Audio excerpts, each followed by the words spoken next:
Mayor, Mr. Gray has asked that his item be rescheduled. I'm sorry, Mr. Mathis. No, Mr. Lee. Sorry. Mr. Lee, Save Our Lakes Now, has asked that his item be rescheduled to the next meeting. So we'll ask Mr. Alan M. Gray, President of Cost Recovery Works, regarding the Laney Walker overlay.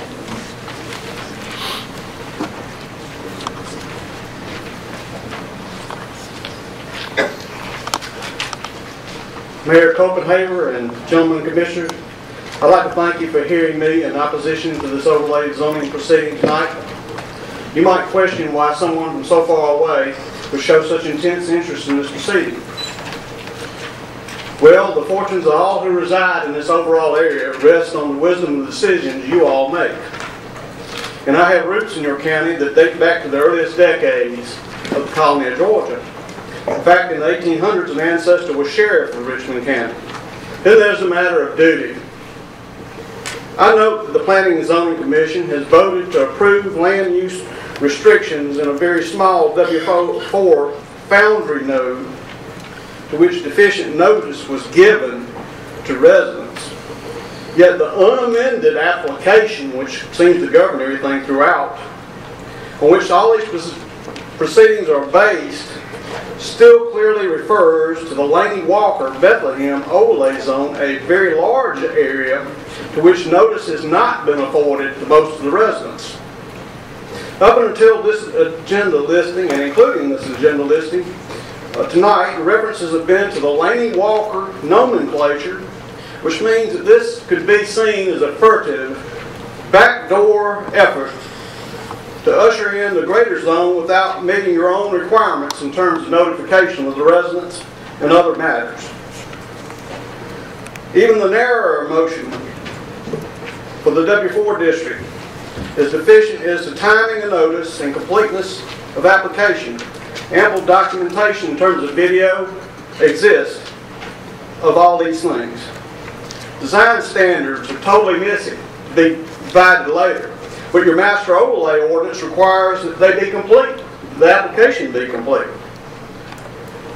I brought with me a map that shows, I don't know if it's included in anything that you got, but it shows all these other nodes. And this is with included with the original application provided during informational meetings and prominently displayed in the October 18th presentation. It shows a total of 13 nodes, like the one you're talking about tonight, and the overall node. And this is the overall node. This is the Laney Walker district, the overall big map. Have you seen it? If proponents wish to bring the Laney Walker overlay into birth on a piecemeal basis, something that's not allowed by your ordinance, by the way, won't you have to have 26 meetings like this? Isn't it better to do it all right and completely all at once, which is envisioned by your master ordinance? Are you like the public being kept in the dark and fed manure? Look at this map. What is the significance of all these color-coded zones? What would it mean to a property owner to be located next to one of these zones? If mixed uses are the objective, as stated, what are the standards for the incremental transition between different uses within that node? And how are they going to be applied to the white areas? In the nodes, does anybody know? We have a crisis of epic proportions that's fueling a morphing and expanding Occupy movement, rooted in epic failure of government. 18,000 criminal cases destroyed by the SEC, forced accounting rules, aiding fraud, forced by the Senate, 6,000 forged mortgage documents in one county, Georgia #1 in mortgage fraud. Now this. These things are decimating our country. Do not add fuel to this fire by ignoring your own rules in this matter to benefit a private party evidently intent on circumventing them. The people here are watching. Here in Richmond County, they have seen their interests converted to air rights and their properties grounded in the Constitution disappear. Equal protection is not only in the Constitution, it's in the Bible, do unto others, and just a common plain fairness between us as people. When confronted with an obnoxious ordinance like this out in Columbia County, I demanded the same treatment as E.G., Tommy, Robert, and Larry. I was thinking, who would I put on that list down here? Well, I think he'd be wearing a cowboy hat and riding around in the Hippotron. Okay, sir, your 5 minutes are up. So out of fairness to the next presenter.